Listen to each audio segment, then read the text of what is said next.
কলম্বোয় কাল শ্রীলঙ্কার বিপক্ষে প্রথম ওয়ানডেতে রান তাড়ায় শুরুটা ভালোই হয়েছিল বাংলাদেশের। 100 রান উঠেছিল মাত্র 16.2 ওভারে। উইকেট পড়েছিল মাত্র একটি। তানজিদ হাসান খেলেছিলেন দারুণ। নাজমুল হোসেন রান আউট হওয়ার আগে সব ঠিকঠাকই মনে হচ্ছিল, তারপর যেন সব উল্টে গেল। 27 বলের মধ্যে 5 রানে নেই বাংলাদেশের 7 উইকেট। 100 রানে 1 উইকেট থেকে দেখতে না দেখতেই বাংলাদেশের 105 রানে 8 উইকেট।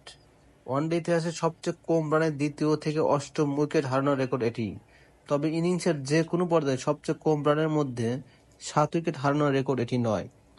ওয়ানডে ইতিহাসে এর চেয়ে বাজে 7 উইকেটের 10 আছে মাত্র একটি। 2008 সালে হারারেতে শ্রীলঙ্কার বিপক্ষে জিম্বাবুয়ে 124 রানে 3 উইকেট থেকে অল আউট হয়েছিল 127 রানে। শেষ 7 উইকেট হারিয়েছিল 3 রানে।